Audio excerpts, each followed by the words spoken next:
Husband and his lover tried to get rid of a spy wife. They lost everything when wife did this. Chapter 1: Beneath the Surface. Jake sat at the poker table, his expression neutral as he studied his cards. The weekly neighborhood game provided the perfect cover for his observations around him. Other men focused intently on their hands, chips stacked neatly before them. But Jake's attention wasn't on the game. His wife. Emily's footsteps echoed from upstairs, followed by the familiar sound of the bathroom door closing, her third trip in the past hour. Jake noted the time, 9:47 p.m. The pattern was becoming clear. "Raise you 50. Mark Stevens announced, pushing forward a stack of chips. Jake matched the bet without hesitation, his mind calculating a different set of probabilities. Through years of MI6 training, he'd learned to compartmentalize, to appear engaged while his senses remained alert to his surroundings. The buzz of Emily's phone vibrated through the ceiling, a sound that would have been imperceptible to most. "You're quiet tonight," Dave Peterson remarked, taking a sip of his beer. "Usually by now, you're telling us about your latest security consultation horror stories." Jake offered a measured smile, just focused on the game. "Speaking of horror stories, how's that new alarm system working out?" As Dave launched into a complaint about false alarms, Jake's enhanced hearing picked up Emily's whispered conversation upstairs. The words were muffled, but her tone carried an urgency he'd grown increasingly familiar with. The game continued for another hour as his guests departed. Jake caught a glimpse of headlights through the window, a dark sedan parked 2 houses down. The car hadn't been there during previous poker nights. "Great game, everyone," Emily called from the top of the stairs, her voice carrying the practiced warmth of a yoga instructor. She descended, wearing yoga pants and one of her studio's branded tops. Her blonde hair was pulled back in a perfect ponytail, not a strand out of place despite her supposed bathroom breaks. Jake gathered the empty bottles and chips, his movements deliberate. "How's the studio doing, honey? You mentioned something about new workshops." "Amazing." Emily's enthusiasm seemed genuine, but Jake detected the slight pitch change in her voice, a tell he'd identified during his detective days. "Matthew and I are expanding the class schedule. The demand is incredible." Jake had run a background check on Emily's business partner, Matthew Roberson, months ago when his instincts first flickered. Old money, impressive education, charming personality, and several flags that wouldn't show up in standard searches. "That's great," Jake responded, maintaining his role as the supportive husband. "You've been putting in a lot of extra hours lately." Emily's fingers twitched toward her phone, another tell. "Well, success requires sacrifice. You understand that, Mr. Security Consultant." The irony wasn't lost on Jake. His cover as a security consultant provided the perfect explanation for his irregular hours and occasional bruises. If Emily suspected his true occupation, she showed no sign of it. "Speaking of work," she continued, "I have an early morning meeting tomorrow. Some potential investors are interested in franchising opportunities." Jake nodded, noting how she avoided specifying the time or location. "Don't forget we have dinner with your parents this weekend." A flash of annoyance or worry crossed Emily's face before her yoga instructor's smile returned. "Of course. Mom's been texting me all week about it." Later that night, Jake lay awake, listening to Emily's measured breathing beside him. His phone buzzed, a message from his MI6 handler. Garrett. Unusual chatter in local channels. Maintain operational security. Check in tomorrow. Jake deleted the message. His jaw tightening.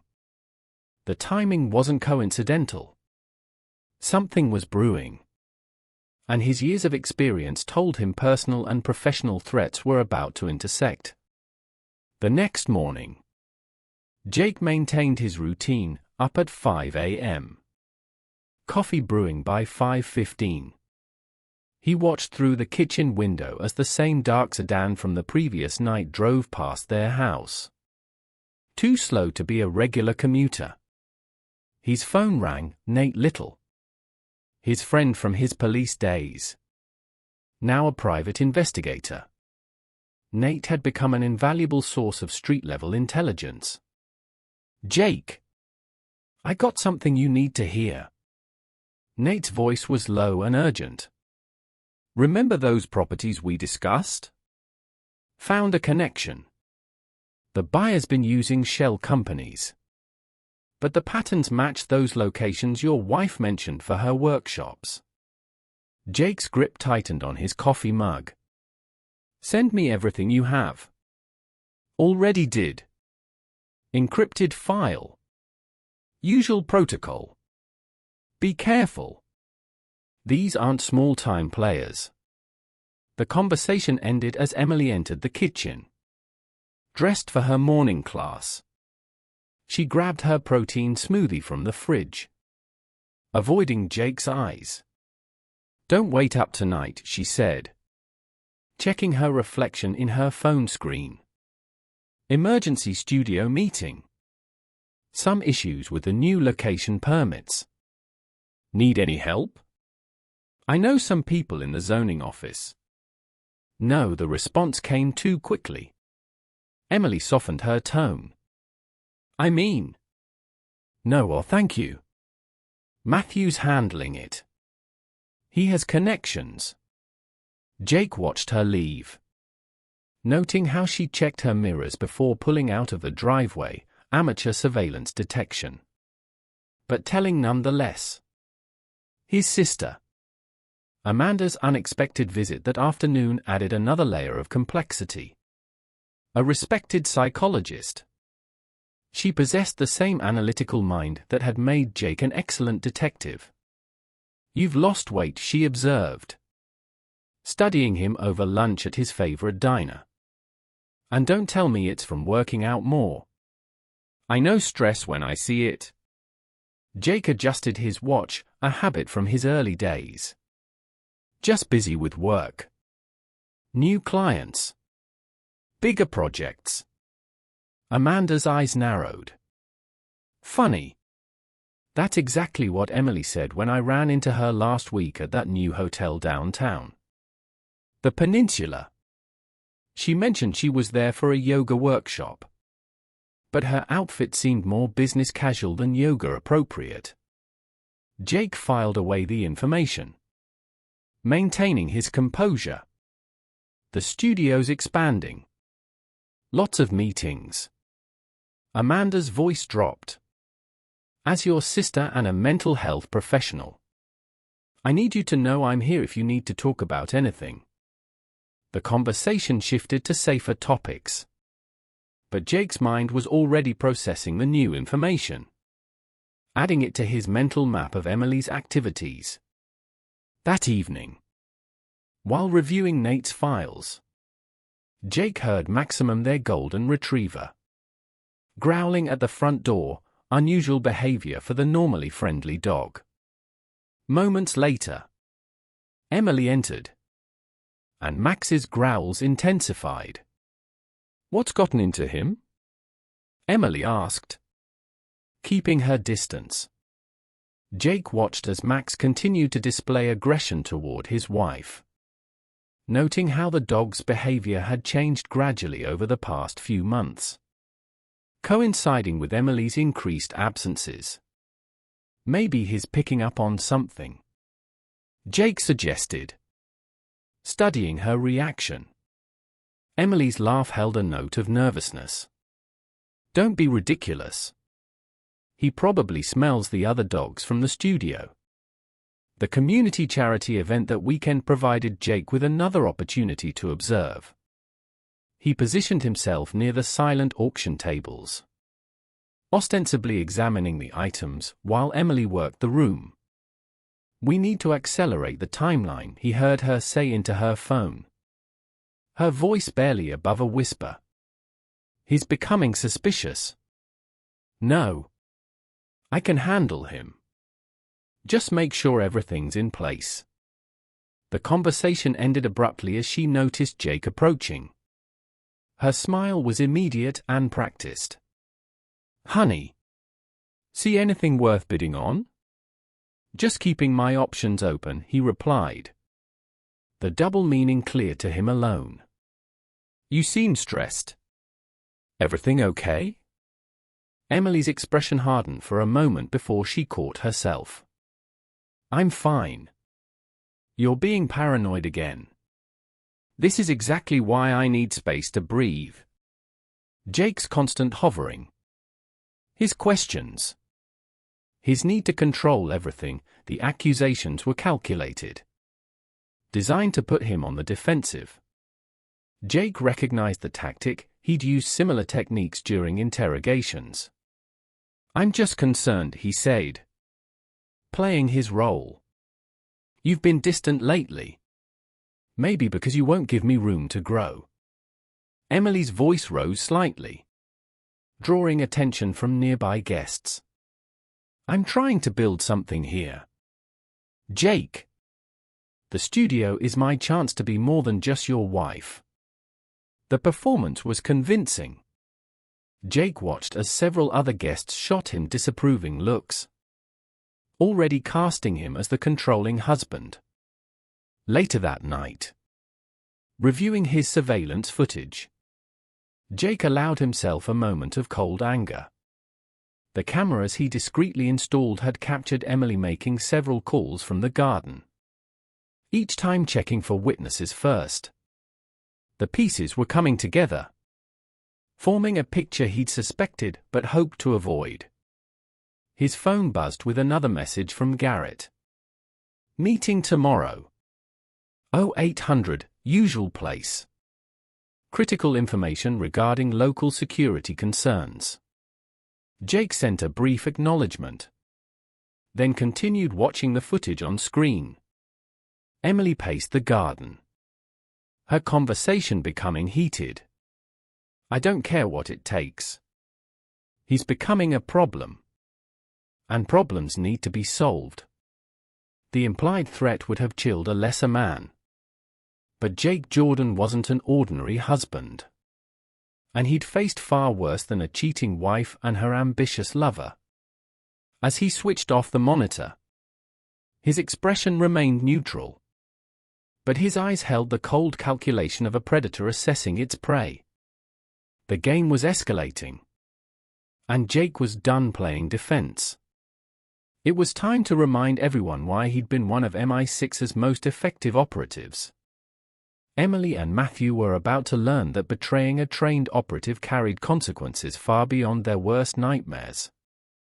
Chapter 2: Cracks in the Foundation. Jake's office was silent except for the soft hum of his encrypted laptop. The monitoring software displayed multiple feeds tracking Emily's movements throughout the day. His MI6 training had taught him the value of patience in surveillance operations.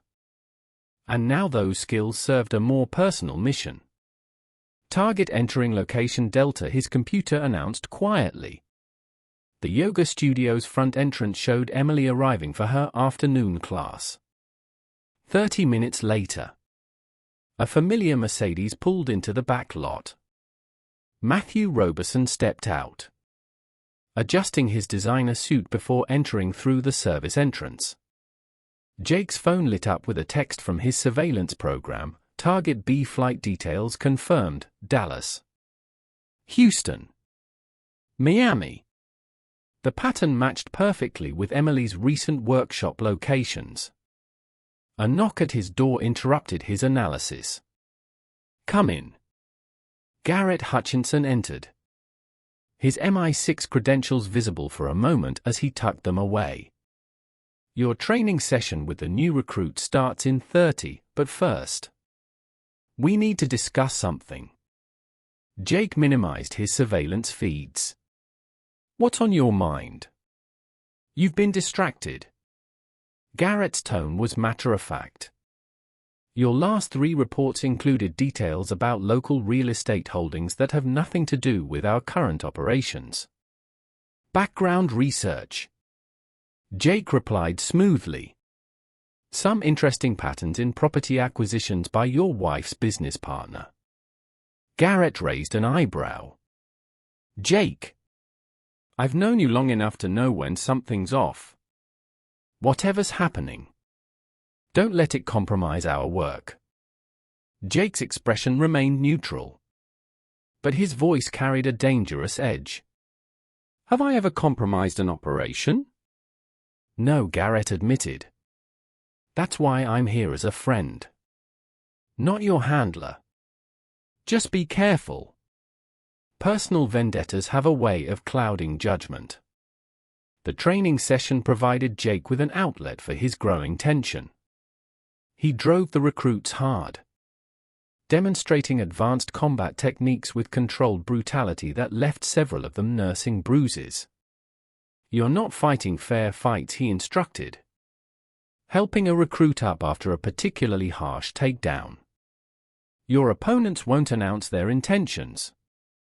They won't follow rules. Neither should you." After the session, Jake received an unexpected visit from Joan Kelly, his neighbor from 3 doors down. She caught him in the driveway, her expression troubled. "Jake, I've been meaning to talk to you," she began, glancing around to ensure privacy. "It's about Emily and that business partner of hers." Jake's interest sharpened, though his face showed only polite attention. "Oh? Several of us have noticed things during studio events. The way they interact." Joan wrung her hands. "Linda saw them at Riverside Park last week. They seemed very familiar with each other, familiar in the kind of way married people shouldn't be with someone who isn't their spouse." Joan met his eyes. "We didn't want to say anything, but after what happened at the charity event, we're worried about you." "Jake." Jake played his role perfectly, showing just enough confusion and concern. "I appreciate you telling me. Emily's been under a lot of stress with the studio expansion." "That's not all," Joan continued, lowering her voice. "My Henry works at First National. He says the studio's finances aren't looking good. There's talk about irregular transfers, missing funds." The information confirmed Jake's suspicion about Matthew's influence. Later that evening, an encrypted email arrived from an unexpected source, Geneva. "Best of luck.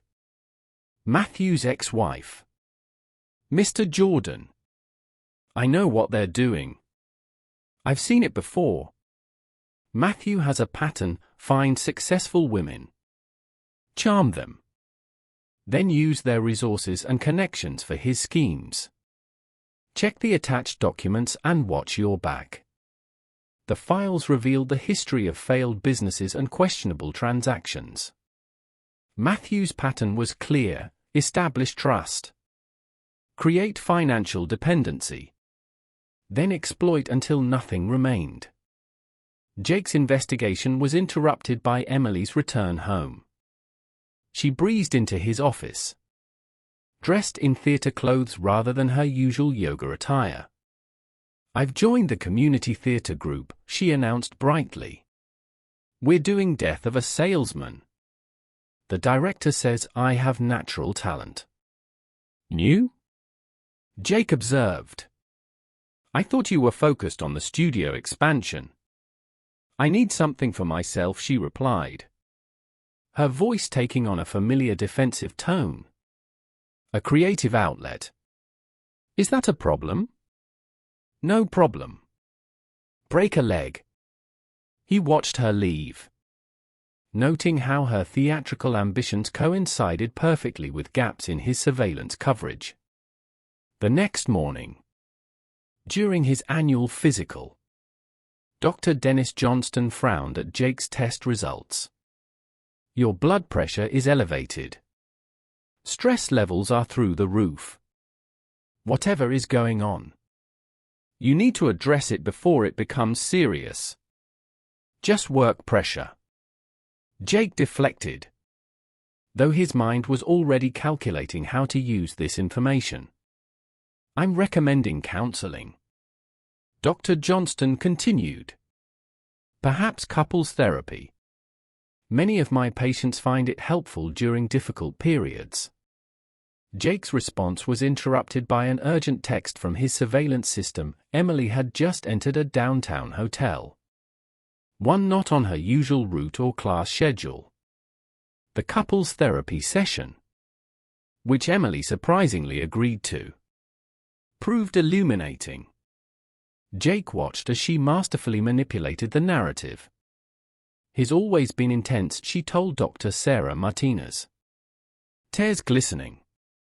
But lately, it's different. The constant questions. The way he monitors my schedule. Sometimes I feel like I'm suffocating. Dr. Martinez turned to Jake.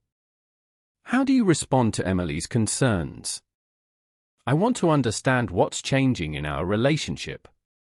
Suspicion fills the gap when communication breaks down, he replied carefully.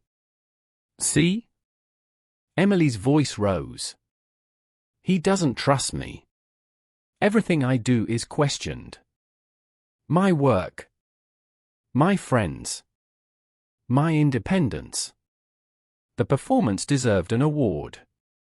Jake thought coldly. He'd seen hardened operatives crack under less skilled manipulation. That evening, reviewing his surveillance data, Jake noticed something interesting. Matthew's business empire showed signs of strain. Board meeting minutes obtained through carefully placed sources revealed growing concerns about his erratic behavior and absences. A fire in Jake's home office that night destroyed several documents, but not the ones Emily and Matthew thought they were targeting. Jake had prepared for this, storing decoy files in obvious locations while keeping vital intelligence elsewhere. The arson investigators found traces of accelerant, just as Jake expected. The technique matched methods used by local professionals, ones he knew were connected to Matthew's less legitimate business ventures. It's definitely professional work, the fire investigator told him. But they were sloppy. Left too much evidence. Jake nodded, playing the concerned homeowner while inwardly noting how the attack revealed another layer of Matthew's resources. The game was escalating.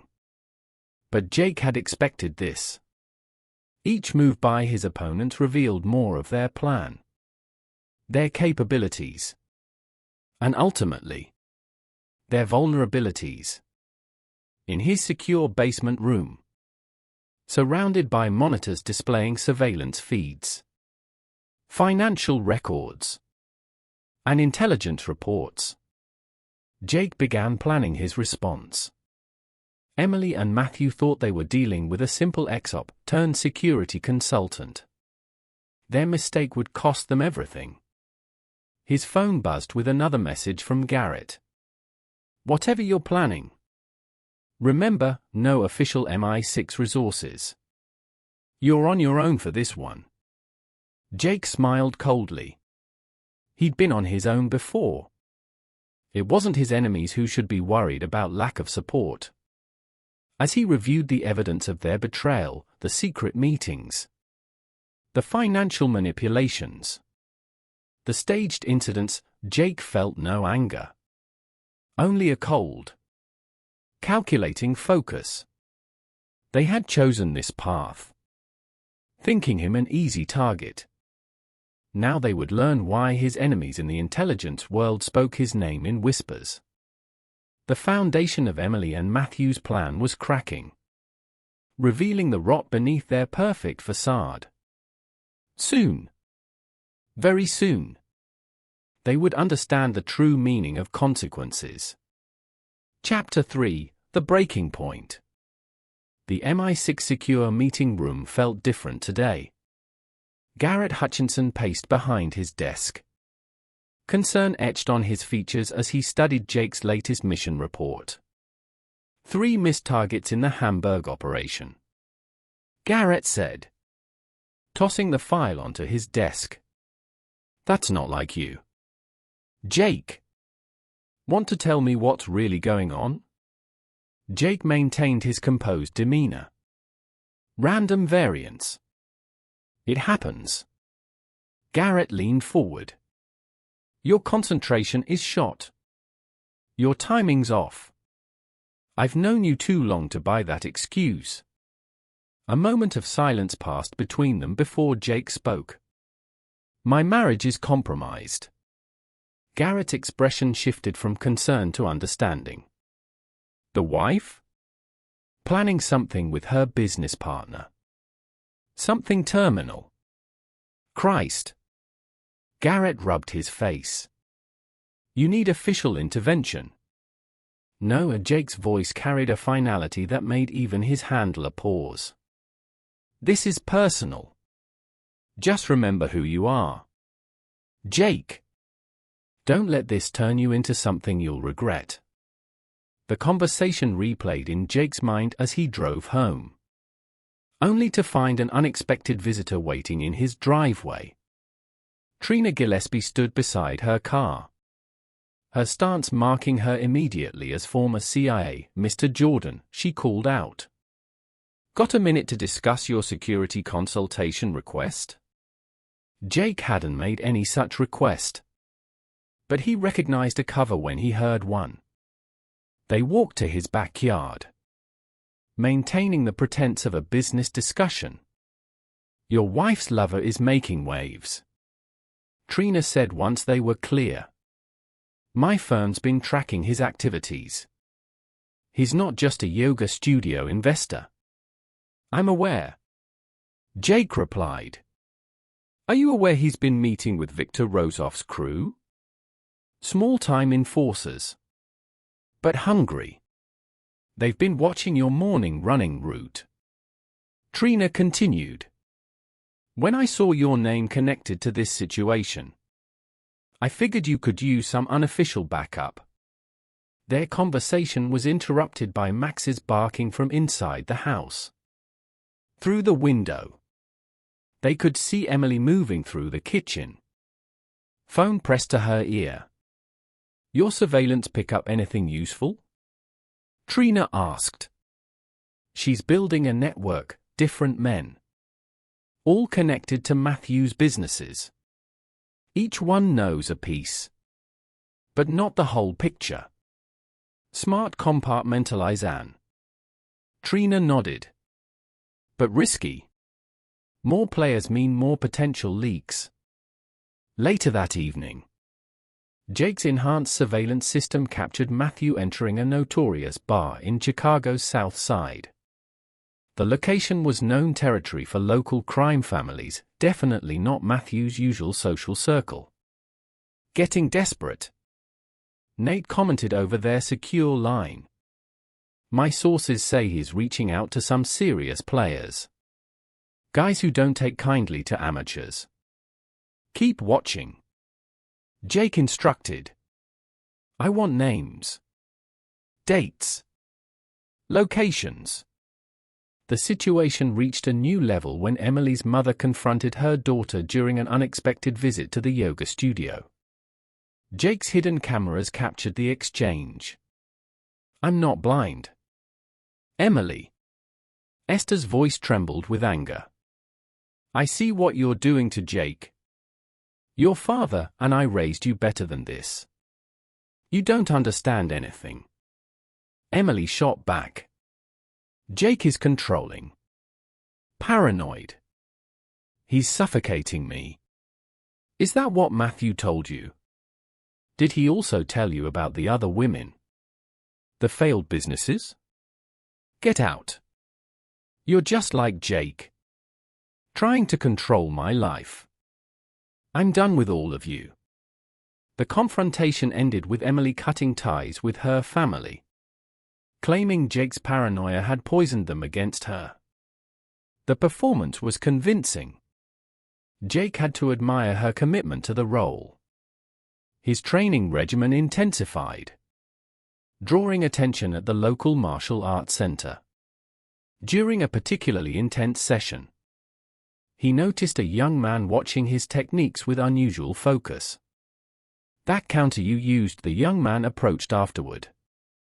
I've never seen it executed so precisely. Just something I picked up. Jake replied, studying the newcomer. I'm Ismael Holmes. The young man's eyes showed an intelligence beyond his age. And that wasn't just something you picked up. That was SBN's close combat technique, modified for urban application. Jake's interest sharpened. You seem well informed. I pay attention. Ismael glanced around before lowering his voice. Like I've been paying attention to the guys watching your house. They're not as subtle as they think. A sophisticated cyber attack hit Jake's personal devices that night, probing for weaknesses. The attempt was professional but predictable, exactly what he'd expect from someone with Matthew's resources. Jake allowed certain files to be compromised, feeding false information about his vulnerabilities. The decoded attack signature confirmed his suspicions about Matthew's technical capabilities. The annual charity gala at the Chicago Art Institute provided Emily with her grandest stage yet. She arrived separately from Jake, working the room with practiced charm until the perfect moment presented itself. I can't take it anymore. Her voice carried across the ballroom, drawing all eyes to their corner. You're tracking my phone, aren't you? Checking my emails? What kind of husband spies on his own wife? Jake maintained his calm facade as whispers spread through the crowd. Nearby, he noticed Matthew watching with barely concealed satisfaction. Emily.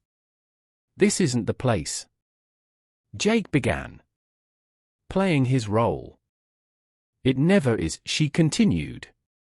There's never a right place or time to discuss your controlling behavior.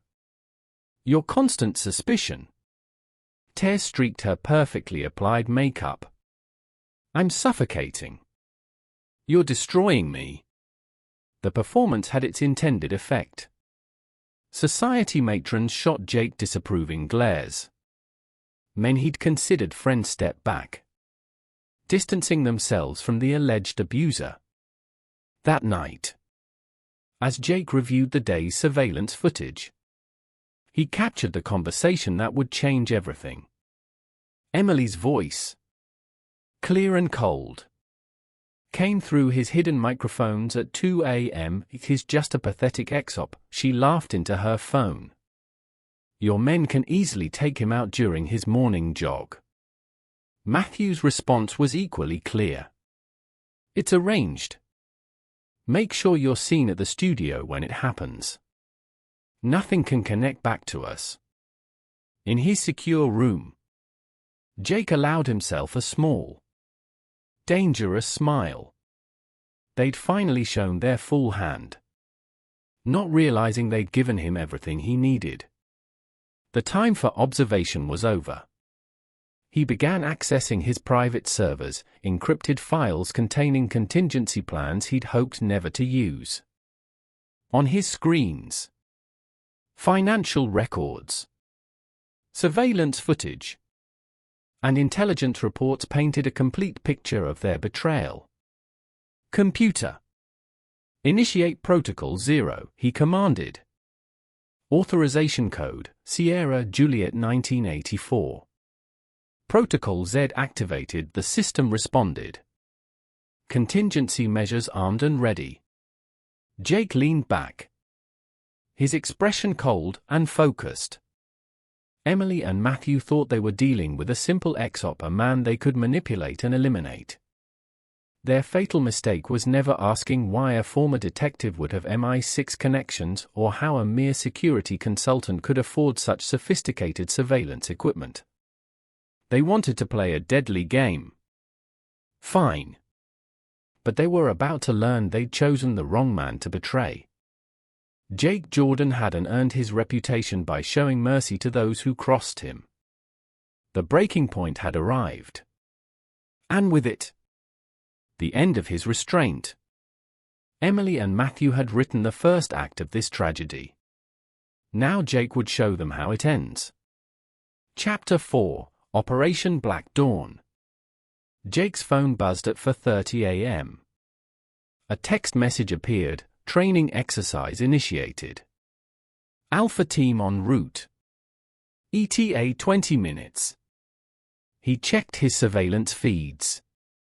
3 men in dark clothing lurked near his usual running route, attempting to blend into the pre-dawn darkness.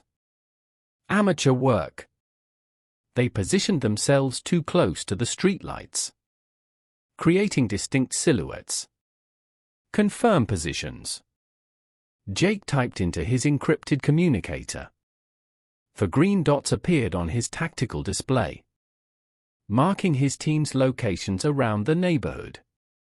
At 5:15 a.m., dressed in his running gear, Jake stepped out his front door. Emily watched from the bedroom window, her silhouette visible against the curtains. He could picture her satisfied smile, thinking their plan was working perfectly. The first attacker made his move near the park entrance, a heavy-set man in a black hoodie, moving with the clumsy aggression of a street thug. Jake maintained his pace, appearing oblivious until the last moment. The man lunged, switchblade glinting. Jake's response was brutal and efficient. A precision strike to the throat, followed by a knee to the solar plexus. The attacker hadn't hit the ground before Jake's team moved in. Target secured, a voice whispered in Jake's earpiece. 2 more approaching from the south. The remaining thugs walked straight into the trap. Marcus, Jake's demolitions expert, emerged from behind a parked van. Sarah, his infiltration specialist, stepped out of the shadows of a doorway. The takedowns were swift, professional, and completely silent. Area contained. Marcus reported. No witnesses. No cameras. Jake approached the first attacker, who wheezed on the ground, clutching his throat. Let's have a chat about Matthew Roberson. 2 hours later, in an abandoned warehouse converted into a command center, Trina Gillespie reviewed the morning's footage. Clean work. They never saw it coming, she said, studying the multiple screens displaying surveillance feeds, financial records, and intelligence reports. Talk to me about the intel, Jake demanded. They're singing beautifully, Trina replied, pulling up a series of documents. Matthew hired them through an intermediary, Tony Pescator, a small-time enforcer with gambling debts. He claims Matthew promised to clear his markers in exchange for arranging the hit. Jake's sister, Amanda, walked in carrying a thick file. I've compiled psychological profiles on both targets. Emily's behavior patterns suggest narcissistic personality traits combined with opportunistic tendencies. She's not just following Matthew's lead, she's actively participating in the planning. The money trail confirms it. Trina added. She's been skimming funds from the yoga studio, converting them to cryptocurrency. Matthew's teaching her his tricks. Jake's phone lit up with a message from one of his street contacts. Emily had just arrived at the yoga studio. Right on schedule. She had no idea her alibi was meaningless now. What about Matthew's criminal connections? Jake asked, turning to the tactical display. Bigger than we thought. Trina responded. The captured thugs mention meetings with representatives from the Kovac syndicate. Apparently, Matthew's been promising them access to high-end real estate for money laundering operations. Amanda studied her brother's expression. You're not surprised. Matthew's trying to play in waters too deep for him. Jake replied. The Kovacs don't tolerate amateurs. A secure line blinked on Jake's phone. Garrett calling. Just heard about some interesting developments in local law enforcement channels, his handler said without preamble. 3 known associates of Tony Pescatore were found unconscious near Lincoln Park. No witnesses. No statements filed. Fascinating. Sure is. Jake replied neutrally.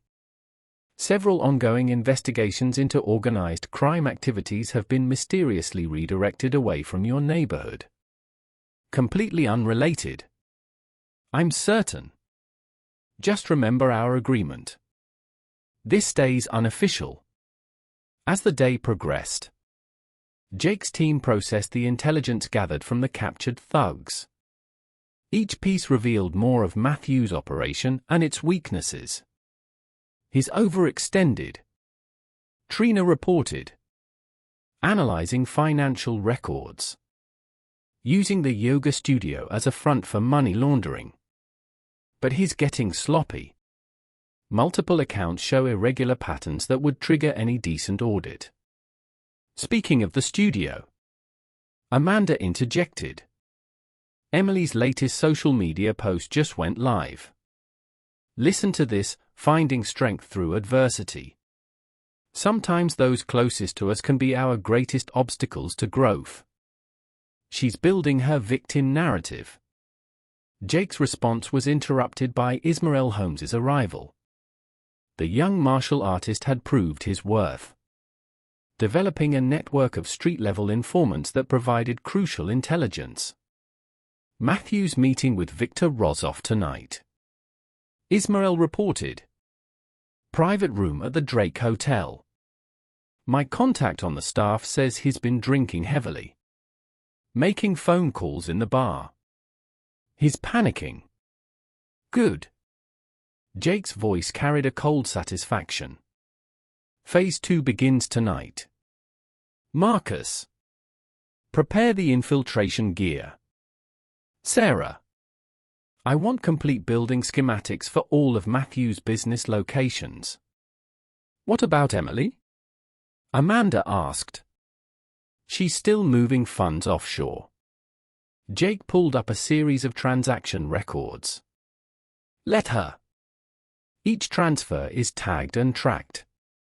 When the time comes, we'll freeze everything simultaneously. The command center hummed with activity as the team prepared for the next phase. Surveillance feed showed Emily leaving the yoga studio, unaware that her phone, car, and even her jewelry now transmitted her location continuously to Jake's systems. One thing bothers me, Trina said, reviewing the morning's footage.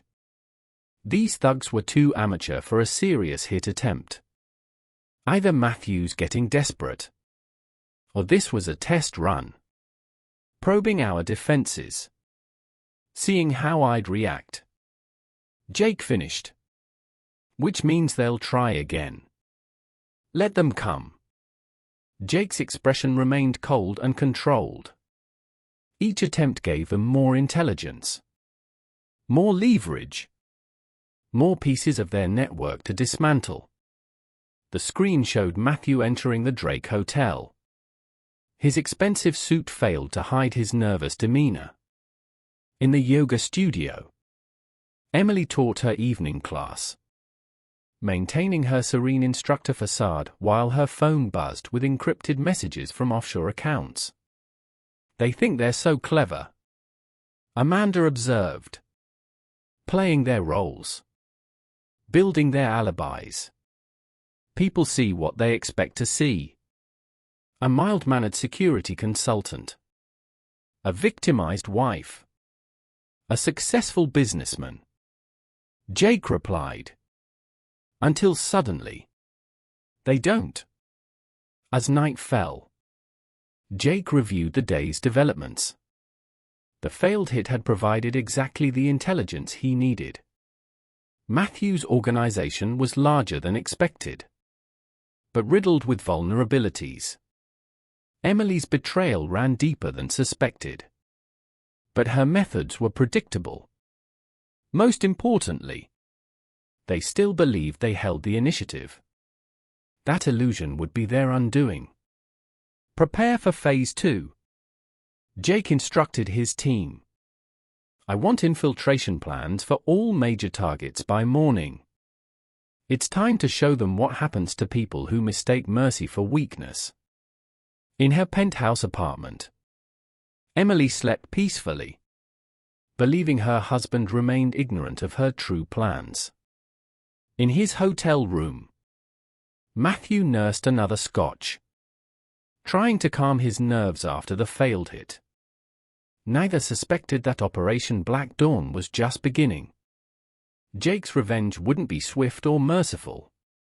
It would be comprehensive, methodical, and absolute. They had chosen this path, believing him vulnerable. Now they would learn why Jake Jordan's enemies spoke his name in whispers and why betrayal always carried the highest price. Chapter 5: Escalation. Matthew Robeson's hands shook as he poured his third scotch of the morning. His office at Robeson Enterprises, once a symbol of his success, now felt like a trap. The disappearance of his hired muscle had left him exposed and vulnerable. Mr. Robeson, his assistant's voice crackled through the intercom. The board members are waiting in the conference room. Matthew straightened his tie, trying to compose himself. The boardroom felt hostile as he entered, facing the stern faces of his directors. Care to explain these numbers? Richard Kensington, the head of the board, pushed a financial report across the table. Our Chicago properties are hemorrhaging money. 3 development projects halted due to permit issues that mysteriously appeared overnight. Temporary setbacks, Matthew assured them, his voice betraying his anxiety. I have people handling the situation. Like you handled the Davidson merger? Richard retorted. They pulled out this morning. No explanation. Behind the scenes, Jake's team watched the meeting through hidden cameras.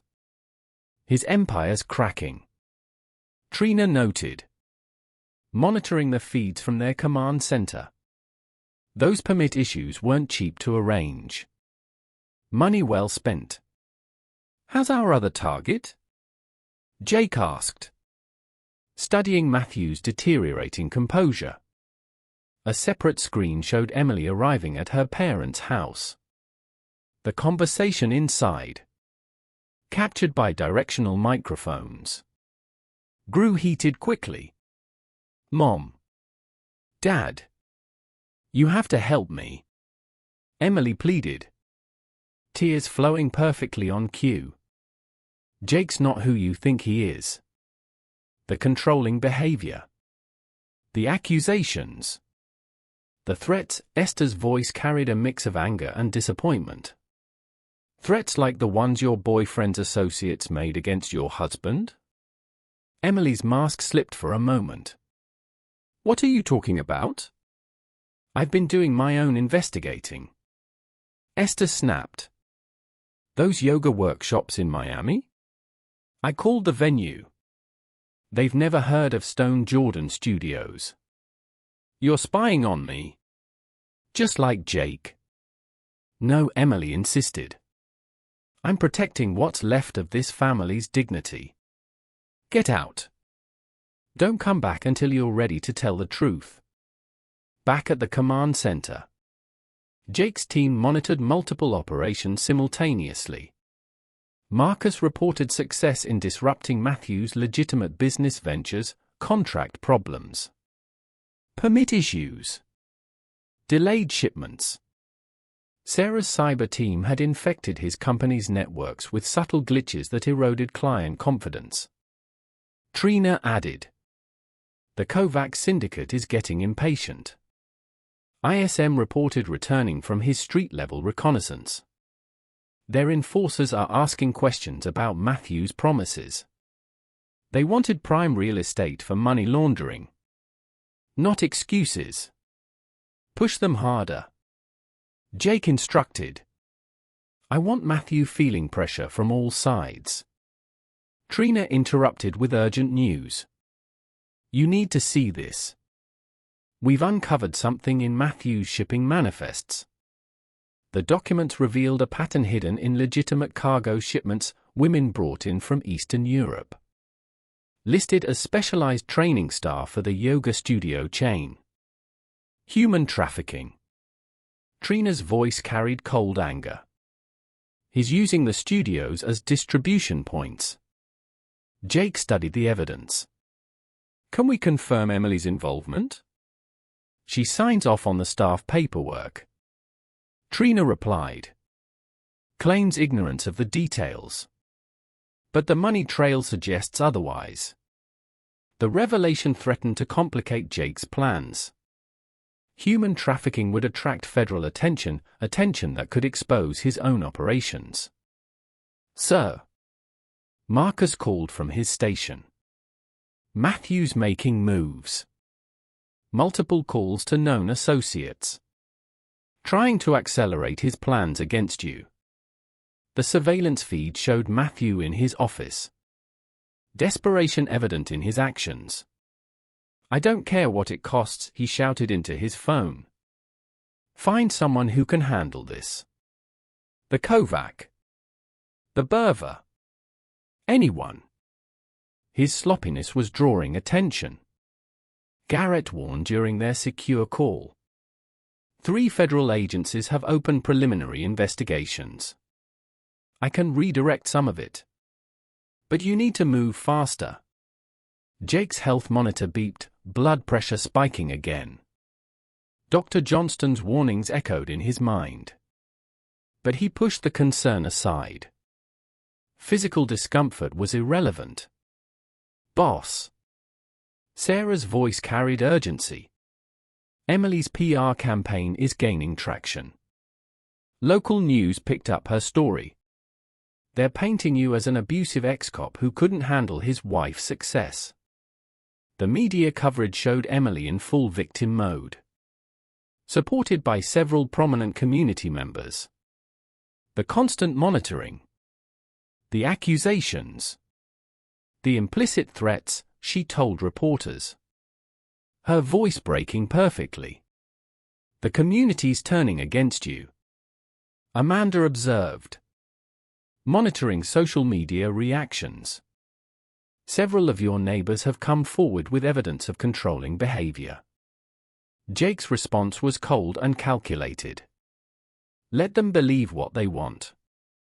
Public opinion is irrelevant to the endgame. Garrett's next call carried more complications. We have a problem. The State Department's taking an interest in Matthew's international operations. They're connecting dots we don't want connected. How much time? Jake asked. Days.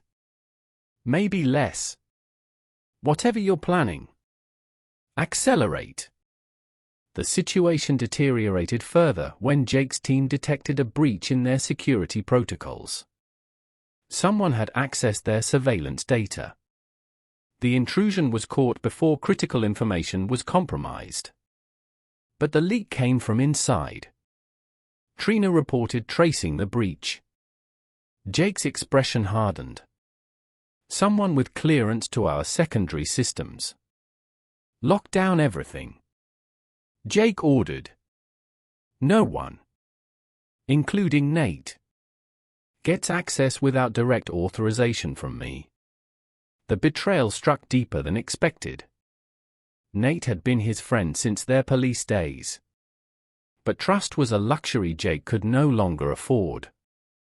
Events reached a crescendo when Emily's lawyers filed for divorce and a restraining order. The documentation painted a picture of escalating abuse and paranoid behavior, supported by witnesses from their social circle. They're trying to limit your movement. Amanda analyzed the restraining order.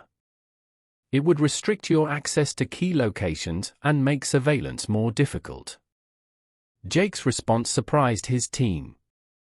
He laughed, a cold, dangerous sound that made even hardened operatives uncomfortable. They still think they're dealing with a system that plays by rules, he said, reviewing the legal documents. Time to show them how wrong they are. The commands went out to his team. Marcus and Sarah began implementing more aggressive disruption protocols. Trina's intelligence unit accelerated their penetration of Matthew's organization.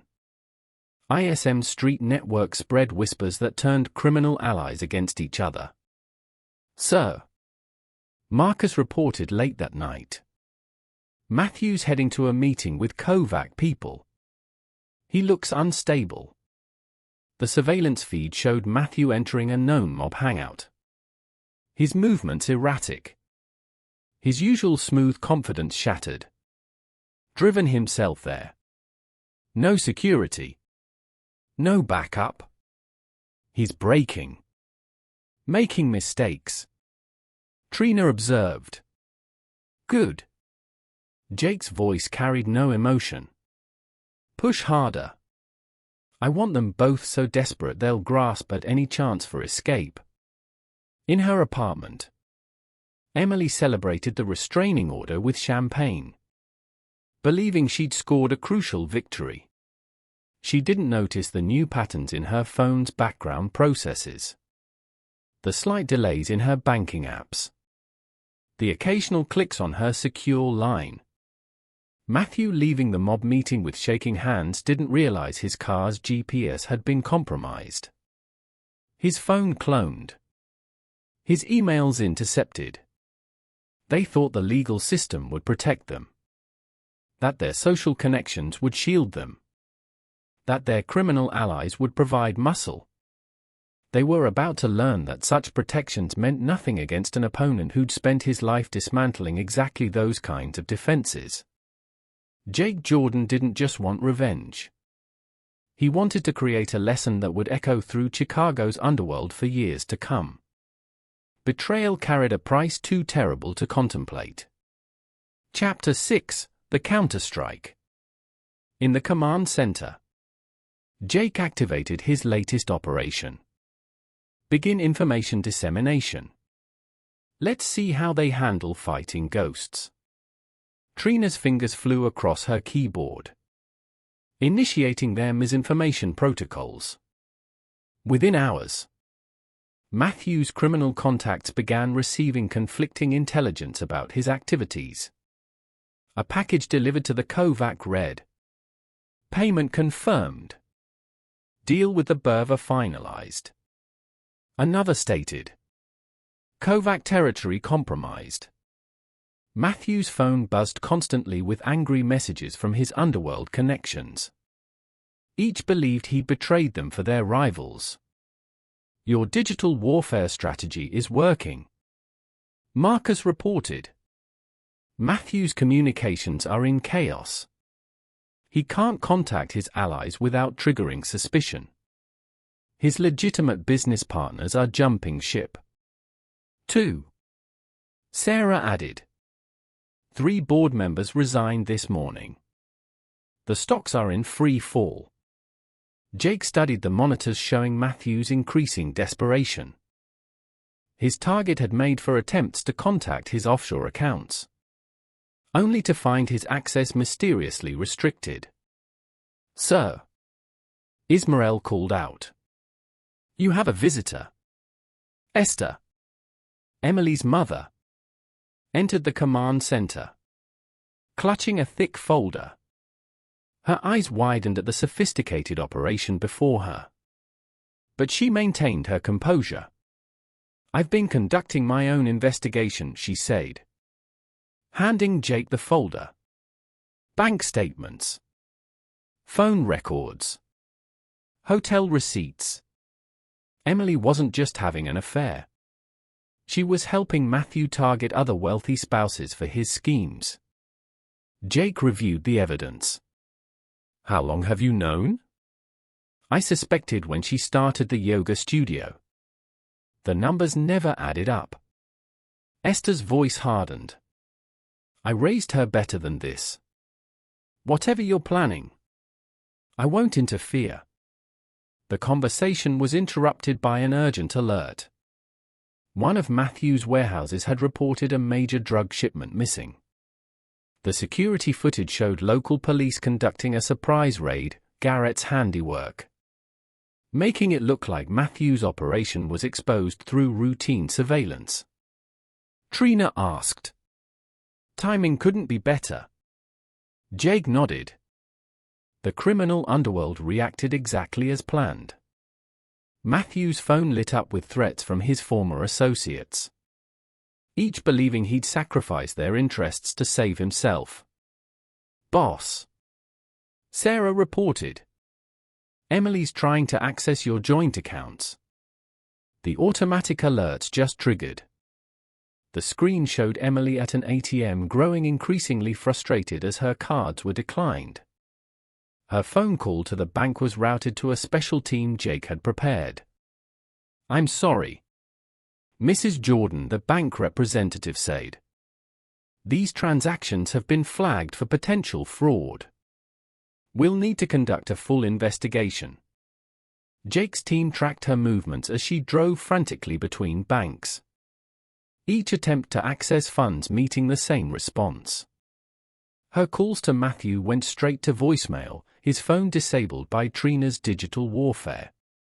The criminal elements are making moves, ISM reported.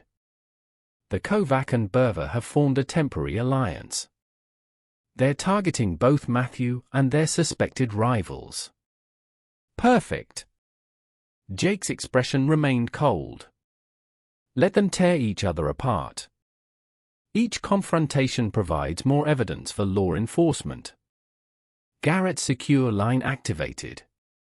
It's done. The evidence has been discovered by routine patrols. Local law enforcement is building a case without realizing they're following our breadcrumbs. Jake's enhanced training program showed results as his team coordinated multiple operations simultaneously. Marcus led a strike team that intercepted Matthew's attempt to move assets. Sarah's cyber unit blocked Emily's desperate emails to her network of allies. Their social circle was crumbling. Amanda reported. Monitoring communications. 3 yoga studio investors have demanded emergency meetings. Their lawyers are reviewing all past transactions. The pressure mounted as anonymous sources began leaking information about Emily's affair to local media. Photos appeared, showing her and Matthew in compromising situations at various hotels. The yoga studio's reputation was tanking. Class attendance down 60%.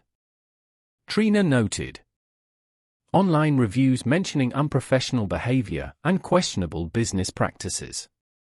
Jake's most daring move came as Matthew attempted to salvage his criminal connections. A carefully planted file appeared on a seized laptop, suggesting Matthew had orchestrated the failed hit attempt to eliminate rivals within the organization. The Kovac found it. Ismael confirmed. Their enforcers are mobilizing. Matthew's security team just quit. They won't go against the syndicate. In his penthouse office, Matthew's desperation reached new heights. SEC cameras showed him destroying documents, His movements frantic. Each drawer he emptied. Each file he shredded. Revealed new evidence Jake's team had planted. "Sir!" Marcus called out. "Emily's approaching the building. She's demanding to see Matthew." The confrontation in Matthew's office played out on their screens. Captured by hidden cameras. "You promised me everything was under control," Emily screamed. Her composed yoga instructor facade shattered. "My accounts are frozen. My studio is failing. And my mother's giving evidence against me. Keep your voice down," Matthew hissed. "Checking for bugs. This is just temporary. Once we deal with Jake. Deal with him like your thugs dealt with him." Emily's laugh held an edge of hysteria. "Face it, Matthew. You underestimated him. We both did. No one could have predicted he was a trained operative." The revelation stunned Matthew into silence. On the surveillance feed, his face showed the first real fear they'd seen. "How did you find out?" Matthew asked. "It doesn't matter," Emily snapped. "What matters is we're finished. The restraining order was our last chance. And even that's backfiring. Somehow. He's turning everything against us." Jake watched the exchange with cold satisfaction. "Initiate final phase," he commanded his team. "I want maximum pressure on all fronts." The operation moved into high gear. Sarah's cyber unit unleashed targeted attacks on Matthew's remaining business infrastructure. Marcus's team intercepted attempts to move physical assets. Trina's intelligence operation fed devastating information to both law enforcement and criminal elements. Running out of options, Amanda observed. The psychological pressure is breaking them. Good. Jake's voice carried no emotion. Now they'll understand what real fear feels like. The command center hummed with activity as Jake's team coordinated their final moves. Each operation was designed to tighten the noose, eliminating options until his targets had nowhere left to turn. Matthew's criminal connections were now fully turned against him, believing him responsible for their recent losses. Emily's social support network crumbled as evidence of her deceptions emerged. Their attempts to fight back only provided more ammunition for Jake's campaign. The sophistication of Jake's operation became clear as each of their desperate moves triggered new traps. Financial transfers revealed hidden accounts. Attempts to contact allies exposed new connections. Each escape route they tried led to another dead end.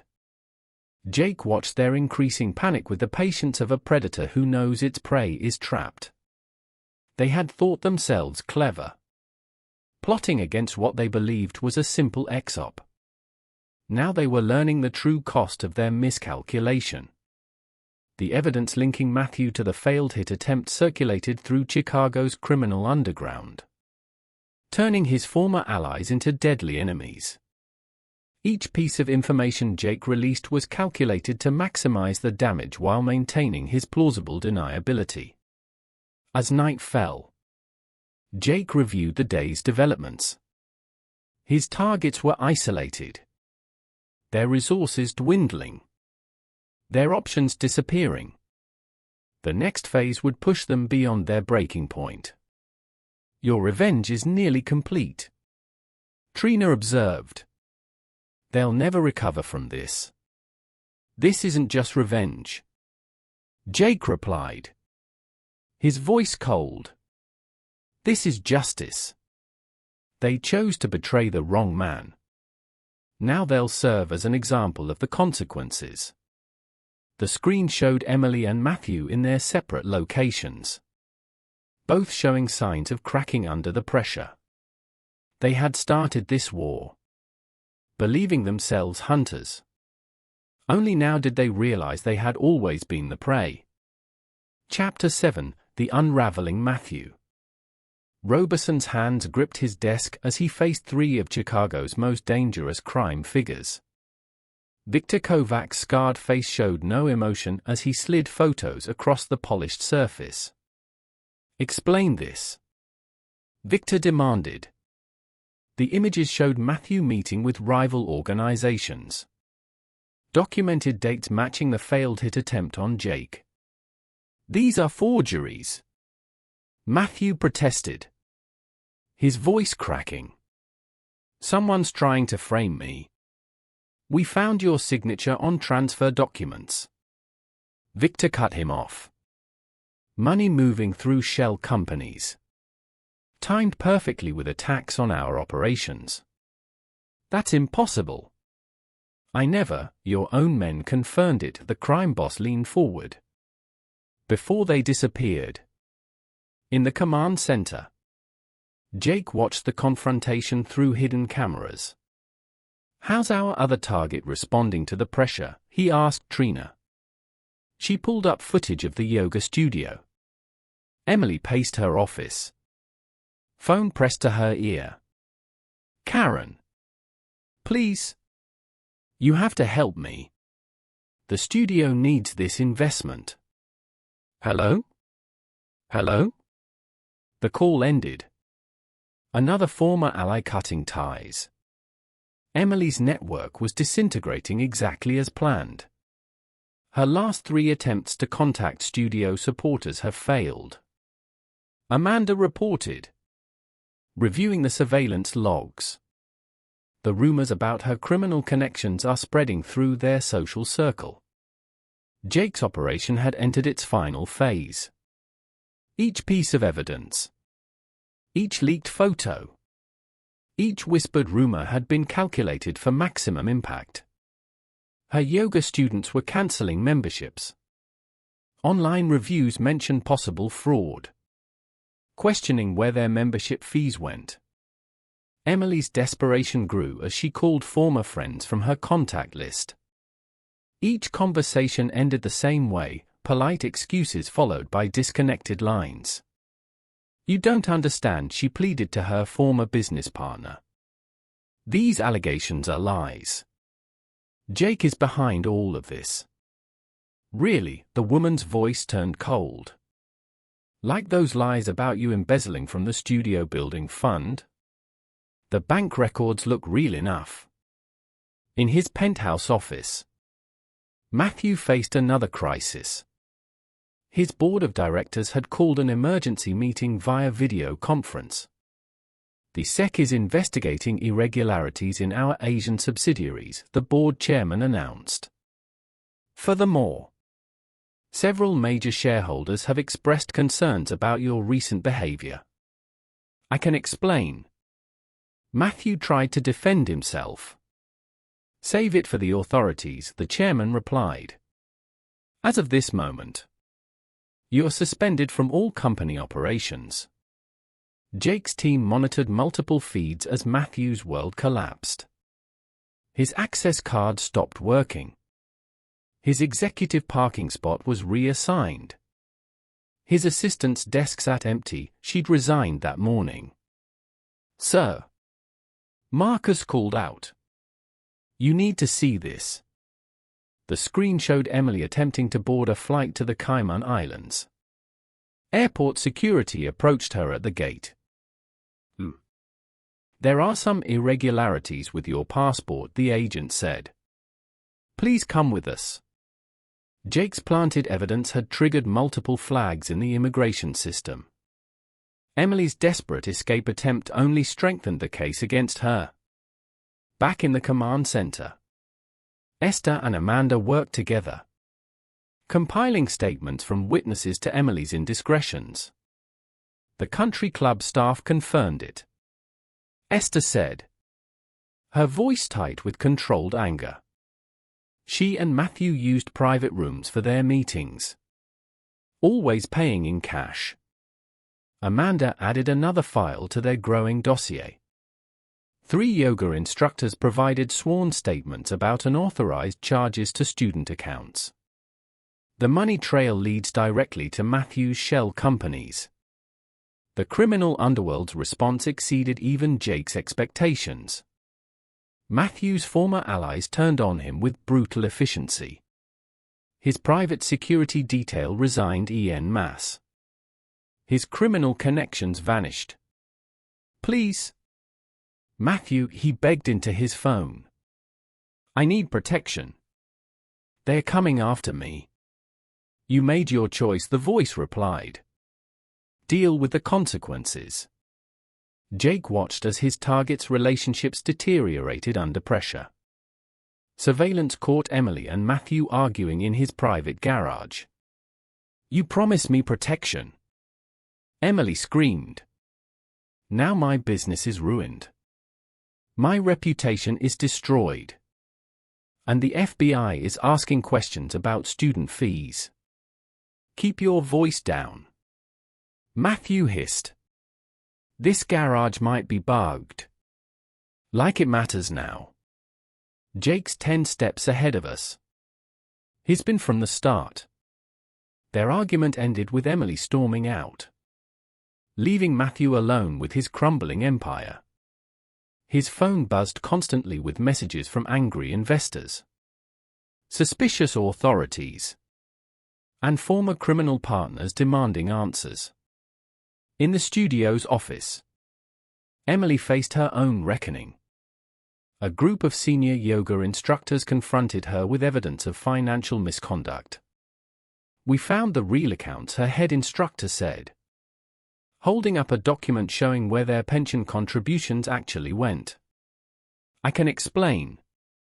"Save it for the labor board," they replied. "They're very interested in hearing about this." Jake's operation had grown beyond mere revenge. It had become a precision instrument of justice, dismantling not just his target's current schemes, but their entire foundation of lies. Matthew's legitimate businesses were filing for bankruptcy. Trina reported. Board members are cooperating with federal investigators.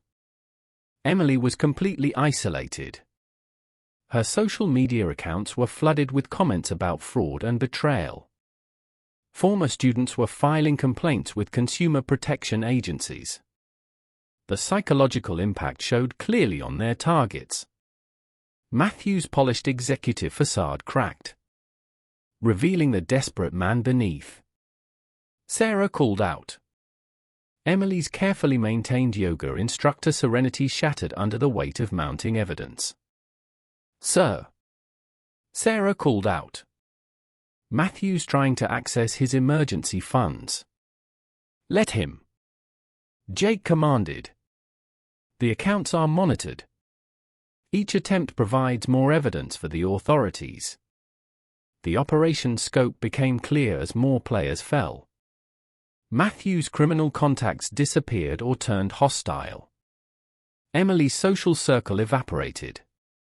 Their respective empires, built on lies, fraud, and betrayal, crumbled systematically. In his secure room, Jake reviewed the day's developments. His revenge wasn't just about punishment, it was about exposing the truth. Each revelation, each piece of evidence, stripped away another layer of their carefully constructed facades. They thought they could manipulate the system. He told his team. Now the system will be their downfall. The screen showed his target's increasing isolation. Matthew was barred from his own company, reduced to working from a hotel room. Emily was alone in her studio, facing mounting legal notices and cancellation requests. Their attempted murder plot against Jake had been their final mistake. Now they would learn the true meaning of consequences delivered by a man who had mastered the art of systematic destruction. The unraveling had begun. Jake's revenge would not be swift or merciful. It would be comprehensive, absolute, and most importantly, completely legal. His targets had chosen their path, believing themselves clever manipulators. Now they would understand what it meant to face an opponent who had spent his life dismantling operations far more sophisticated than theirs. Their downfall would serve as a lesson to others who might consider similar betrayals. Jake Jordan didn't just want revenge, he wanted to create a case study in consequences that would echo through Chicago's professional and criminal circles for years to come. Chapter 8: The Final Gambit. Initiate Operation Clean Slate.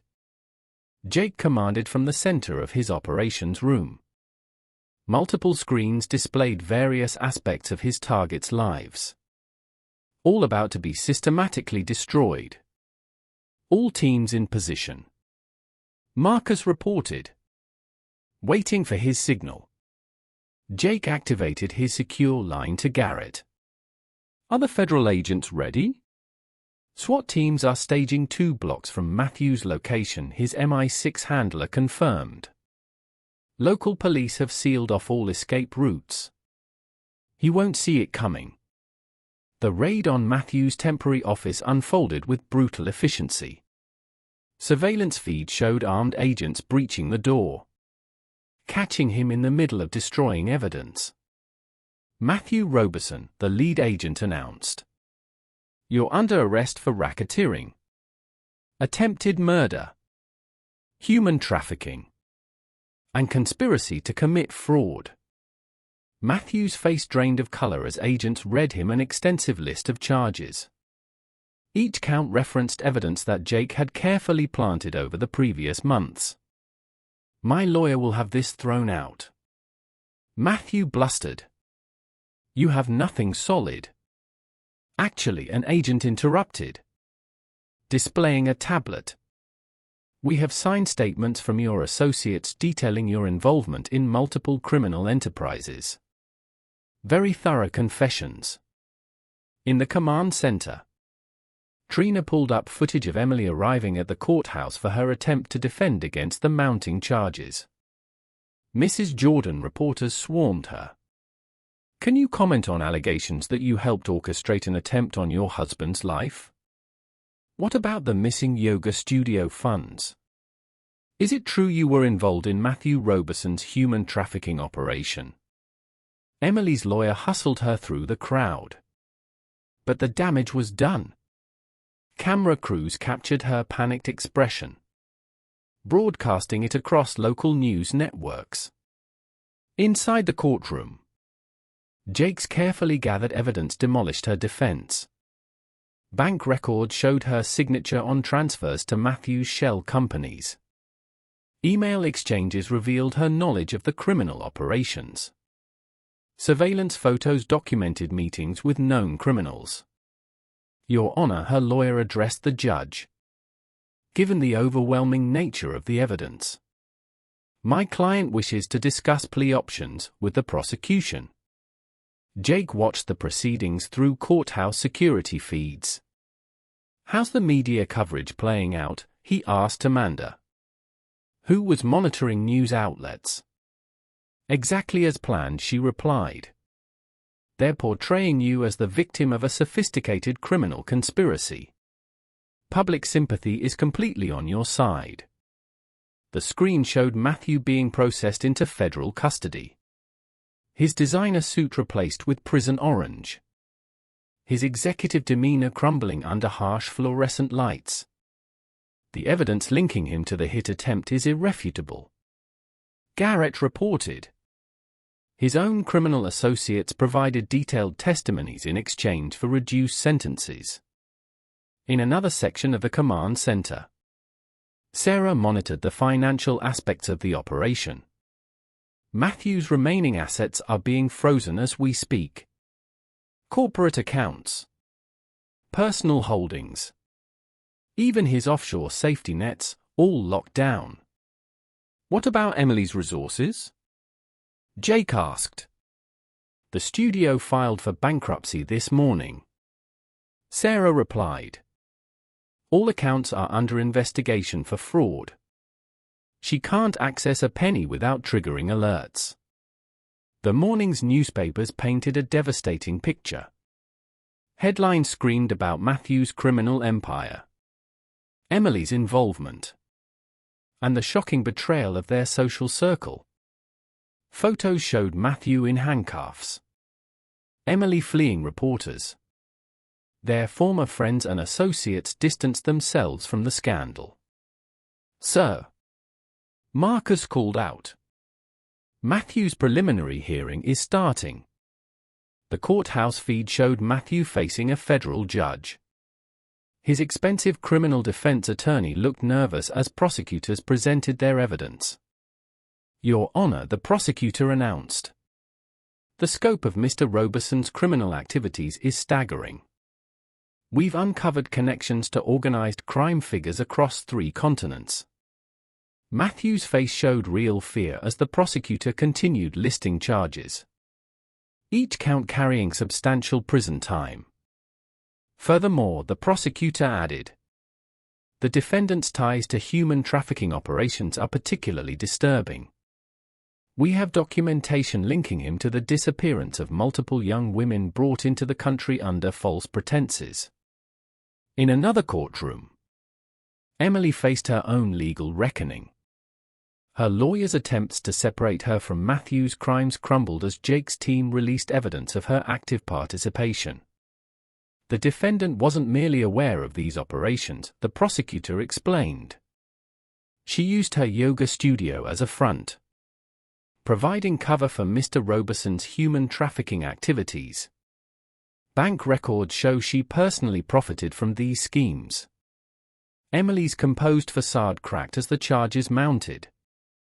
Each count referenced dates, locations, and activities she thought had been carefully hidden.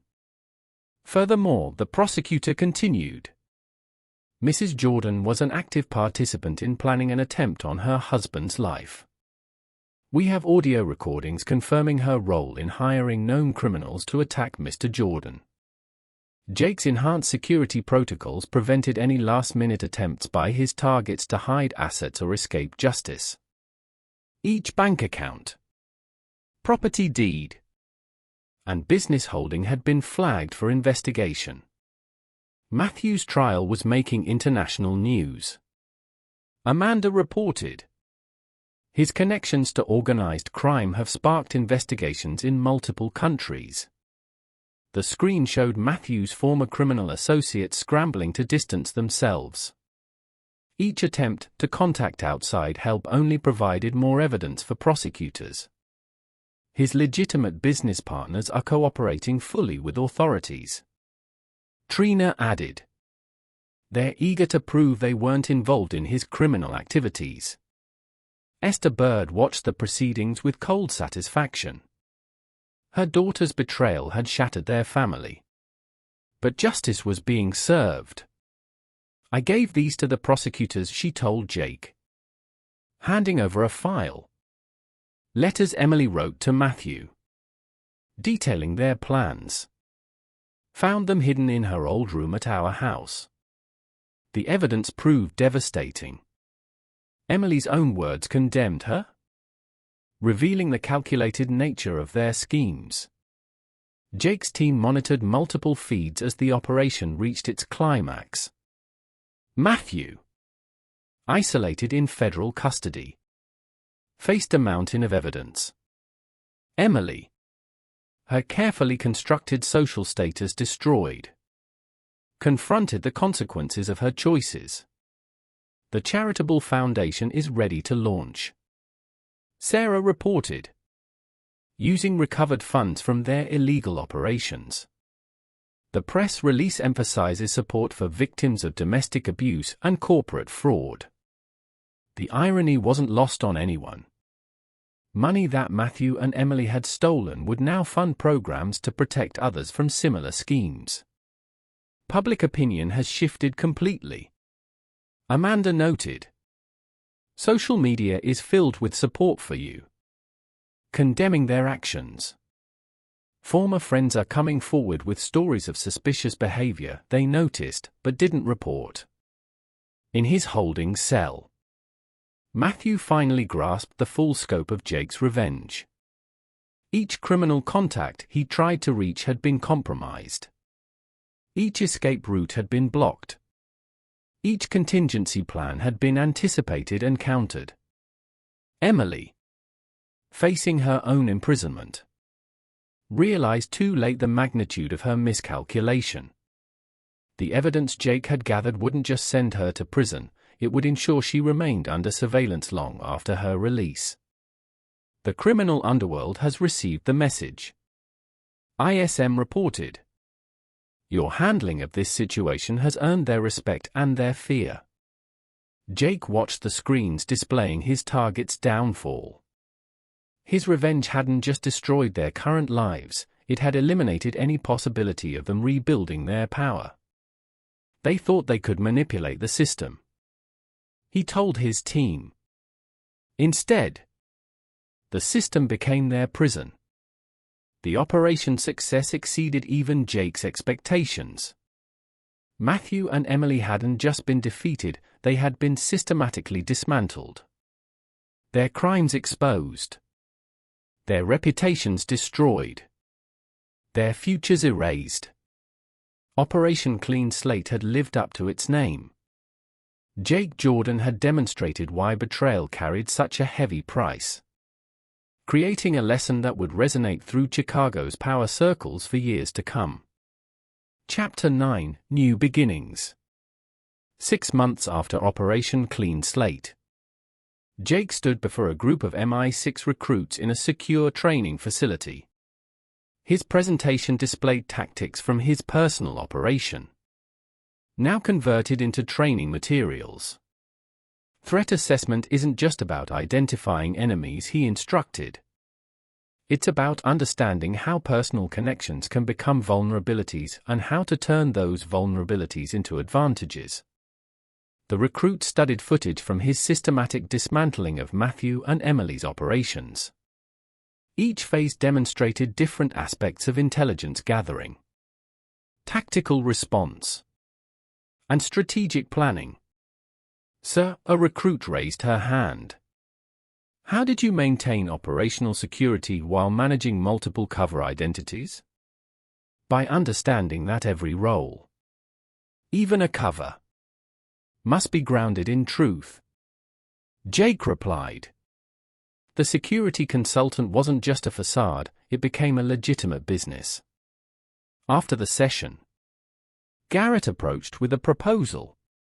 MI6 leadership is impressed with your new training program. They're suggesting we expand it into a full consultancy division. Private sector. Jake countered. More flexibility. Fewer restrictions. Agreed. Garrett said. I'll handle the paperwork. You've earned this. The Jordan Security Consultancy launched with minimal fanfare but maximum impact. Within weeks, high-profile clients sought their services, drawn by Jake's reputation for handling complex threats. Another request came from a Fortune 500 CEO. Trina reported. Reviewing applications. His wife's involved with a suspected corporate espionage ring. Sounds familiar. Bring in Amanda for the psychological assessment. Jake noted. Her insights combined with my tactical experience create a unique approach to threat management. The Foundation's first project launched the following month. A support network for victims of domestic fraud and corporate exploitation. Amanda added. Using Matthew's seized assets for funding adds a certain poetic justice. The Jordan Foundation quickly gained recognition for its innovative programs. Each initiative incorporated lessons from Jake's experience, helping others protect themselves from similar schemes. In a women's federal prison, Emily attended mandatory counseling sessions. Her transformation from wealthy socialite to convicted felon served as a case study in consequences. Tell me about your choices, the prison counselor prompted. I thought I was so clever. Emily replied. Her designer yoga wear replaced by prison garb. Playing the victim. Manipulating public opinion. I never realized Jake was 10 steps ahead. Documenting everything. Across the country. In witness protection. Matthew faced his own demons. His cooperation with authorities had led to major criminal takedowns. But the price was a life of constant vigilance. Another syndicate boss arrested in Chicago, his handler informed him. Your testimony was crucial. But remember, you can never go back. Matthew nodded, understanding that his freedom came with permanent exile. His empire. His connections. His very identity had been erased. Meanwhile, Jake's security firm attracted top talent. Trina Gillespie joined as chief of operations, bringing her CIA experience to their expanding client base. We've got requests from 3 continents, she reported during their morning briefing. Word spreading about how we handled the Robeson case.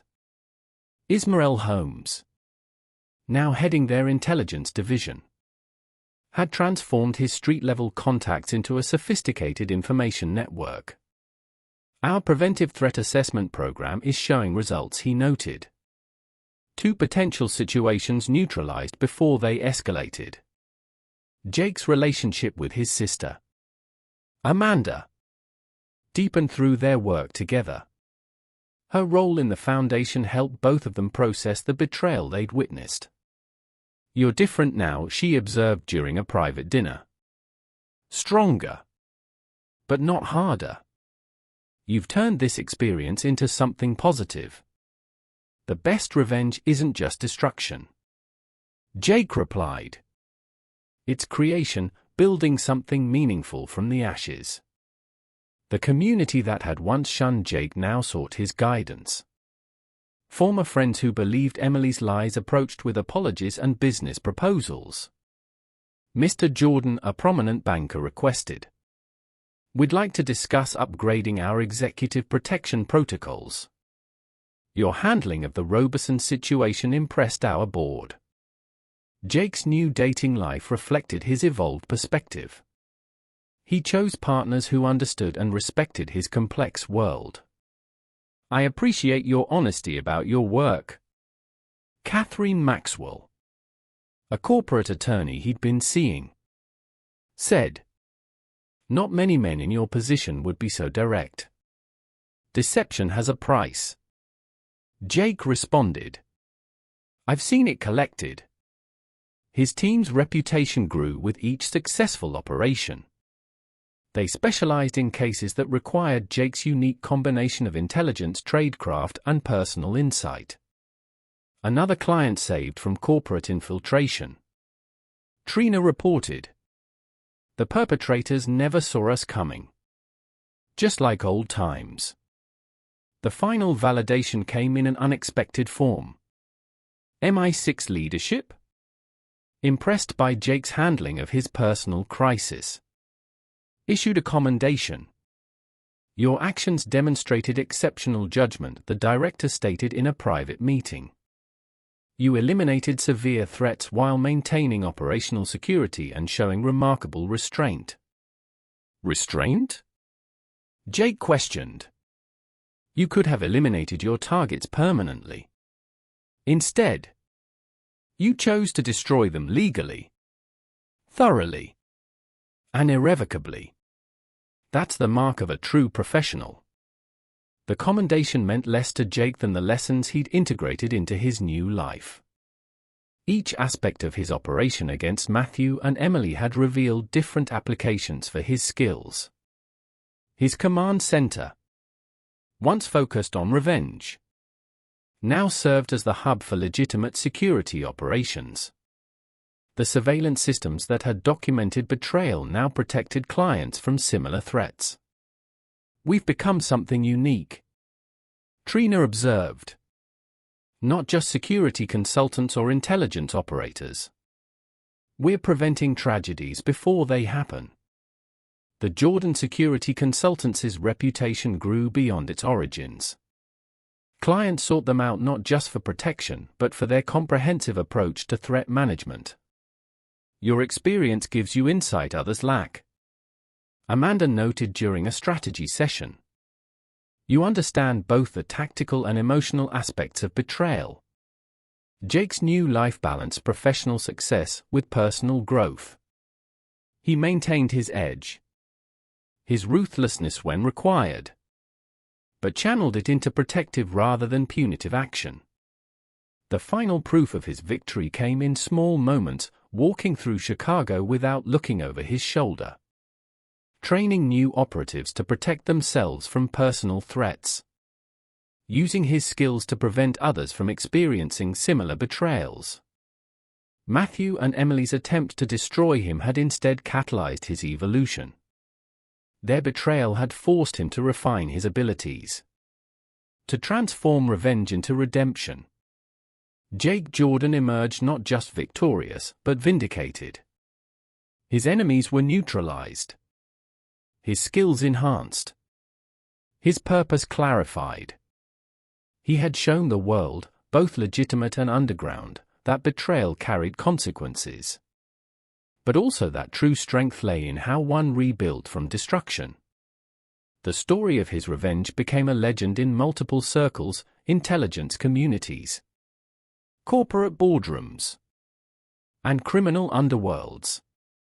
But Jake's focus remained on the future, on building something meaningful from the lessons of his past. In the end, he had achieved more than revenge. He had created a legacy of protection, turning personal pain into professional purpose. The man who had mastered destruction had learned to create, proving that the most complete victory isn't just in defeating enemies, but in transforming their attacks into opportunities for growth. Epilogue. A decade later, Jake Jordan stood at the podium of the International Security Conference in London, addressing a room full of intelligence operatives, corporate security chiefs, and government officials. The Jordan Security Consultancy had become the gold standard in threat prevention and personal security. 10 years ago, I learned firsthand how personal betrayal can intersect with professional threats, he told the audience. Today, we'll discuss how that experience revolutionized our approach to protective operations.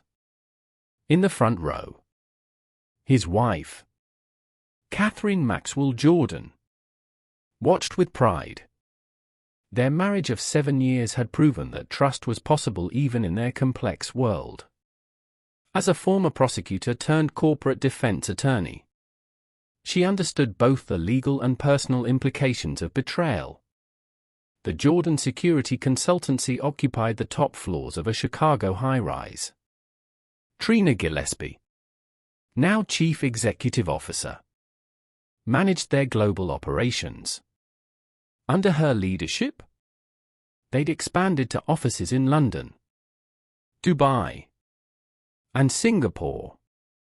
Another successful intervention in Hong Kong, she reported during their weekly video conference. The client's spouse was planning corporate espionage through their marriage. We contained it before any data breaches occurred. Ismael Holmes, heading their Asia-Pacific division from Singapore, had transformed from a promising martial artist into one of the world's top intelligence operators. His network of contacts spanned multiple continents, providing crucial early warnings of emerging threats. The preventive model you developed is changing the industry, he told Jake. We're stopping disasters before they start, saving lives and reputations. Amanda had combined her psychological expertise with Jake's tactical experience to create the Jordan Protocol, a comprehensive system for identifying and neutralizing personal security threats. Her books on the psychology of betrayal had become required reading at intelligence academies. Your case study formed the foundation, she reminded Jake during a family dinner. Though we've kept the names anonymous, the lessons continue to resonate. Garrett Hutchinson. Retired from MI6. Served as a special advisor to the consultancy. His experience helped navigate the complex relationships between private security operations and government intelligence agencies. Remember that CEO in Mumbai, he reminisced with Jake. His own brother was selling company secrets. We prevented an economic catastrophe while keeping the family intact. The Jordan Foundation had grown into a major force for positive change. Led by Jake's wife, Catherine. It provided support and resources to victims of domestic fraud and corporate exploitation. Their programs had helped thousands rebuild their lives after betrayal. We're opening 3 new support centers next month, Catherine announced during a board meeting. The demand for our services keeps growing. In a maximum security prison in Colorado, Emily Stone Jordan continued serving her 15-year sentence. Her model prisoner behavior hadn't earned early release. Jake's evidence had been too comprehensive. The charges were too serious. She still led yoga classes for inmates, a prison counselor reported. But the arrogance was gone. Your revenge succeeded beyond mere punishment, the counselor said. It forced her to confront her true nature. Matthew Robeson's witness protection hadn't provided the fresh start he'd hoped for. His testimony had helped dismantle several criminal organizations. But the price was a life of constant paranoia. Each new identity, each relocation carried the fear of discovery. He worked as a retail manager in Idaho. Now sources reported. No friends. No relationships. No connections. He jumped at shadows, expecting retribution from his former associates. The criminal underworld still whispered about the Robeson case. It had become a cautionary tale, teaching ambitious players that some targets were better left alone. Jake's methodical destruction of their empire served as a warning about the price of betrayal.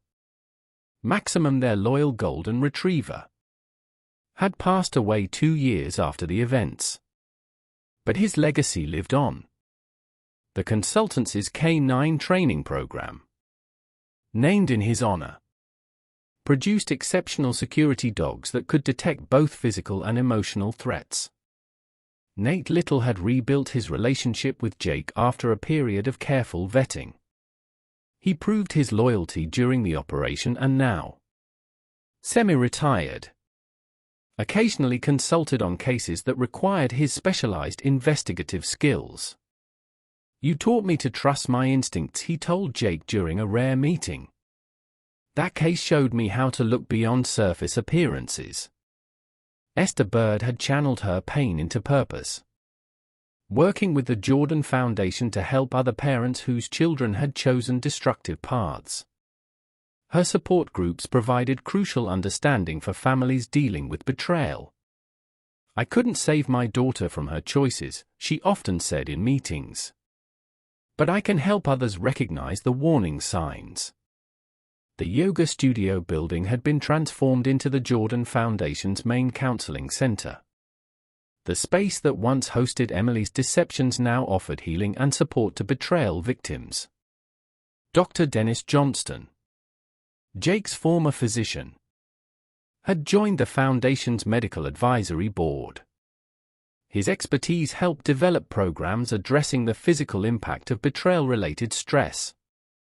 Your case changed how we approach patient care, he told Jake during a checkup. We now understand that personal security threats can manifest as health issues. Joan Kelly, the observant neighbor who had first noticed Emily's suspicious behavior, became a community liaison for the consultancy's neighborhood watch programs. Her ability to spot subtle warning signs proved invaluable in training others. Sarah, their former cyber specialist, had established the consultancy's digital security division.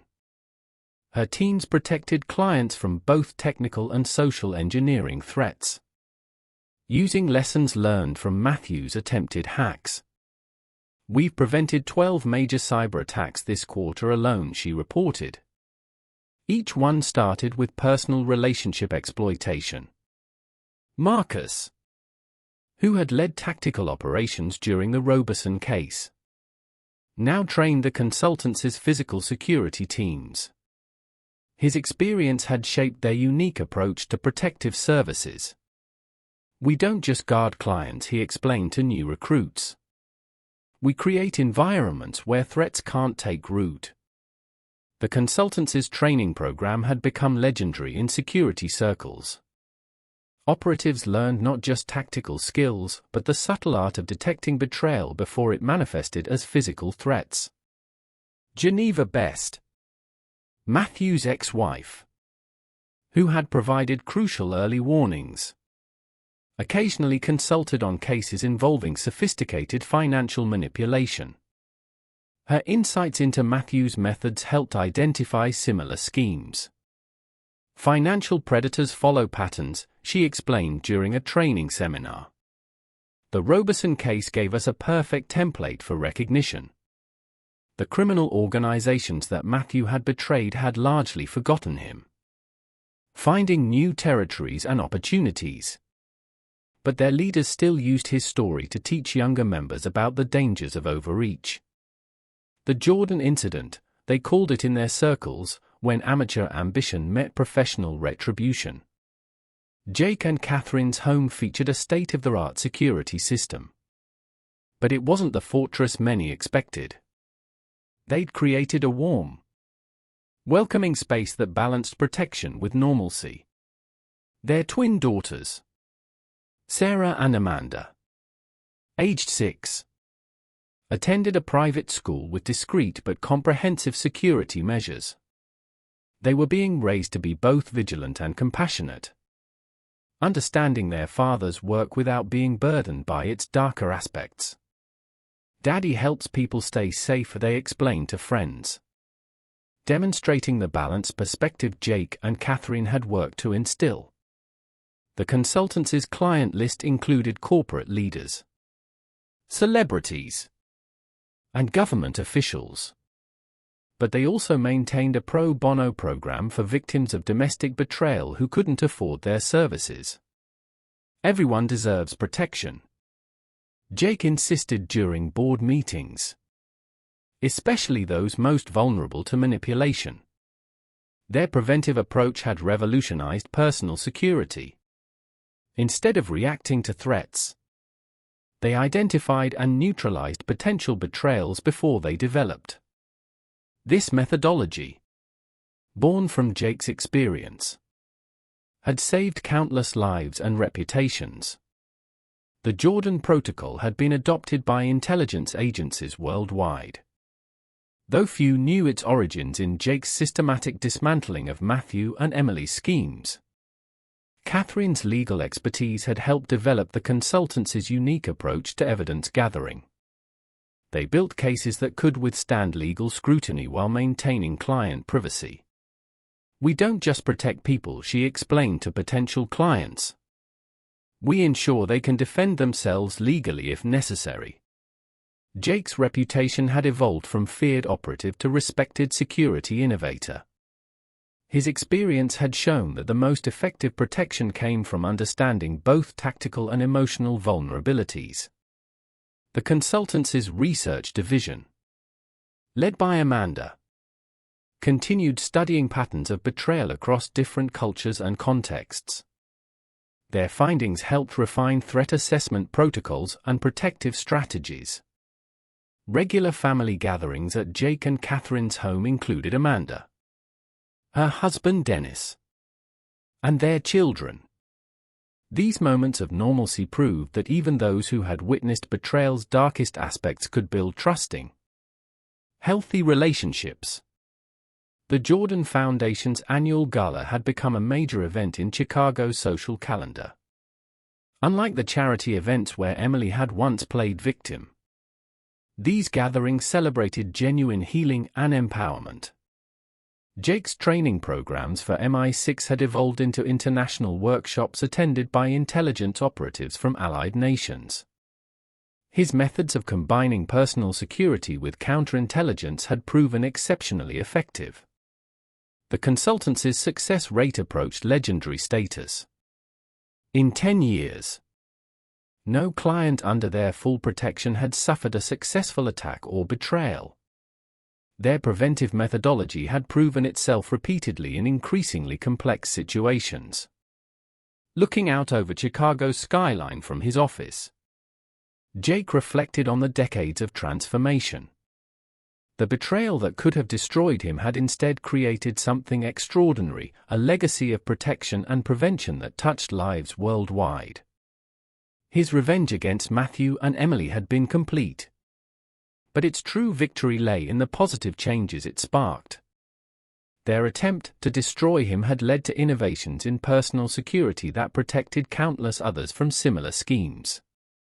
The Jordan Security Consultancy stood as proof that the most effective response to betrayal wasn't just punishment, but transformation, creating systems and methods that prevented others from suffering similar fates. Jake's story had become more than a cautionary tale about revenge. It demonstrated how personal trauma could be transformed into professional innovation, how betrayal could lead to better methods of protection, and how one man's response to treachery could help safeguard others from similar threats. The future held new challenges, but Jake faced them with the confidence of experience and the support of a loyal team. He had built something lasting from the ashes of betrayal, proving that the best revenge wasn't just destroying enemies, but creating something they could never have imagined possible. This is where our story comes to an end. Share your thoughts in the comments section. Thanks for your time. If you enjoyed this story, please subscribe to this channel. Click on the video you see on the screen, and I will see you there.